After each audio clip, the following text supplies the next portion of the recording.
Hi everyone, welcome to this change program, 30 days to change, grow and transform. And this is one of many that I've created. So if you're new to the journey, welcome. If you're new to my work, welcome.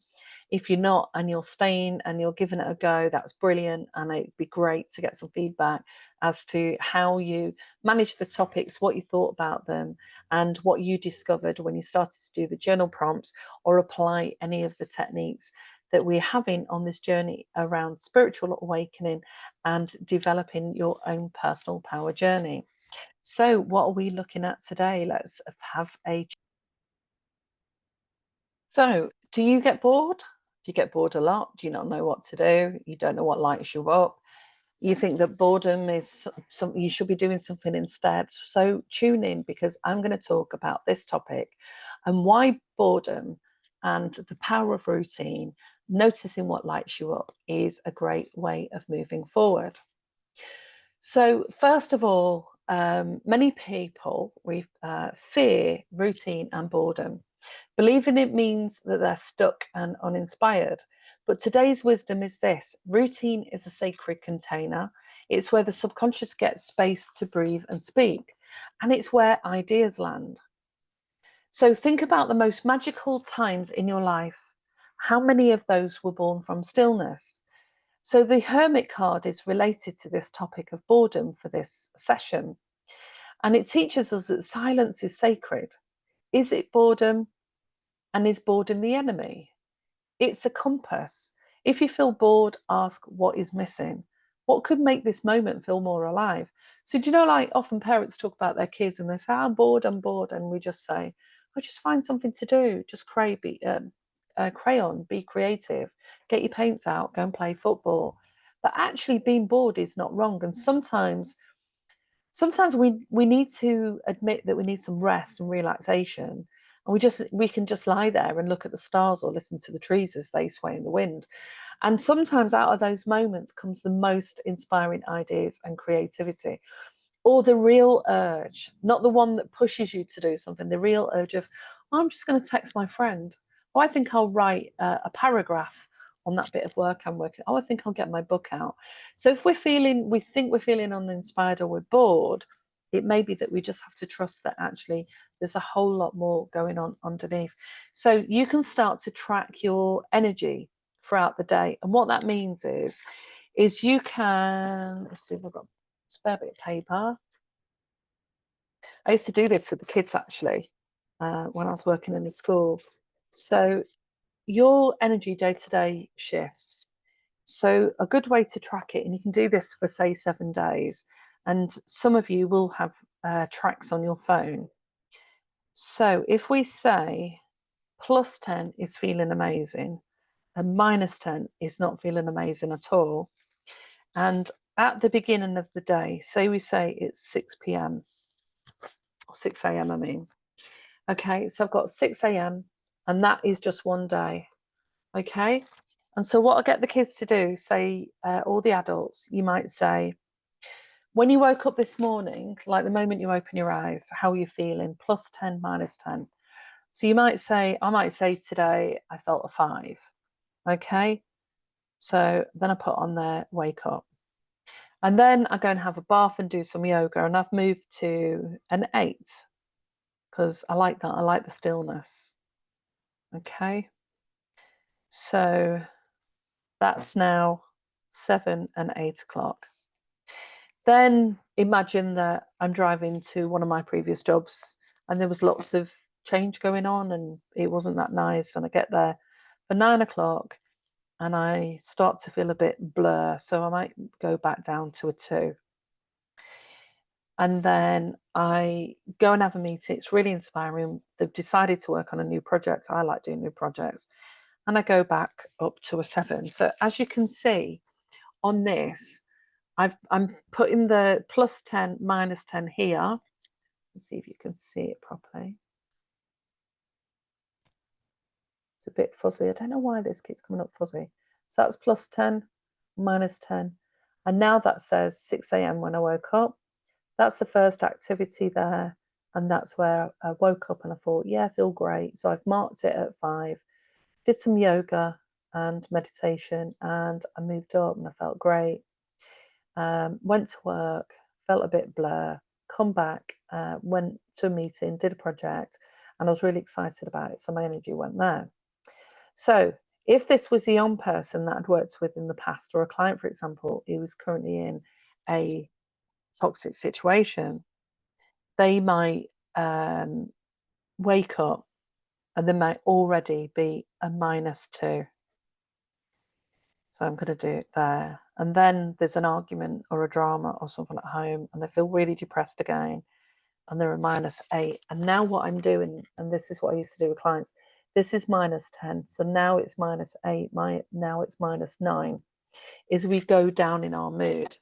So I'm just giving you an example of, I wake up, felt great. Some days I don't, but today I'm just using an example. So if I carried on with that, I might then go back down to 3 because now I'm aching a bit and I'm a bit distracted. I need some food. It's 12 o'clock. So now I've gone down to a 3. I've had some food and it goes up. So this is just this idea of tracking these time segments in your life. And if you keep going down like this, what you can eventually do is you start to, so if this was my client now, and then they were at home, what we start to do is track. We start to join them up, and now you start to get a graph. So they're feeling a bit blur, and they're still depressed, and they go to the doctor, and they're still depressed, and they go and have a meeting with a support worker, and they're still depressed. And then they go, they have to walk down, and they're tired. But then they go to a workshop, and it's first time in ages, their mood lifts. So this is how throughout the day, you can do this every hour. I used to go through this lesson by lesson with the kids, and you just start to track your mood. And if you do one of these a day, you might start to see, and one of the things we was talking about at the weekend at the festival, with this lady Katie, who works with women around their periods and their cycles and their moods and everything that affects them. She also gets them to track their moods throughout the month as well, because it can indicate that it is a direct correlation with their hormones and their cycles, or it can be a correlation of something else, something to do with that. And also it's great if you did this every day and you start to see that you're running like this. If I was working with a kid that was having a lot of problems at home and just was disengaging from school, what I tended to see, and I'll show you, and this would give me a really good indication, is they rarely ever come out of feeling depressed and anxious into neutrality. If they did have those moments, we built on the moments that made them feel better. So even if that was only one moment in the day, and we had a teacher at the school, he was great with the kids and he would just have these random conversations with them, but I could tell they were really meaningful for these children. If though you are mostly up here and you dip, so that could be, am I hungry, am I tired, have I had enough rest, is there something playing out in my relationship? And you can start to look, because our emotions are indicators of something that's going on. So that'll give you an idea. If you want help deepening your understanding of using tools like this, then do contact me, because they're just really useful for you to get to know yourself. And for clients where they've had a lot of depression and anxiety in their lives, starting to track when they're starting to feel better, they might actually start to notice more and more they feel better. But when their mood dips again, they forget that they've made those gains. And that's why it's really important. You could have a journal, just an empty journal that you can use just for tracking, where you put in every day. And then you could every week get an average and then have a look at what average you're staying at.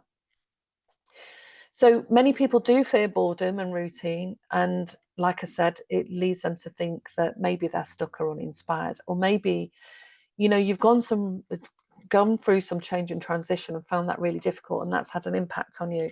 So your body is kind of calling you to be more still and get more rest, even temporarily in those moments. So you can ask yourself, when you're bored? Am I tired?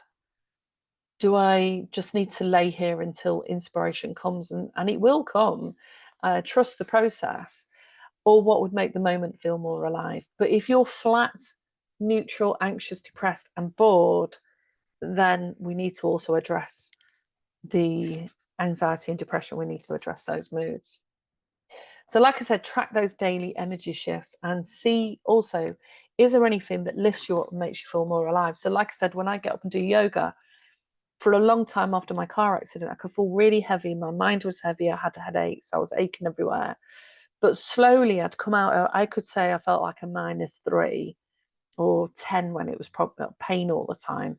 But I'd slowly feel my energy coming up as I was doing more stretches, more yoga, do some meditation, listen to the music, start to get more fluid, and I would move up and I could feel myself over time climbing up out of that experience.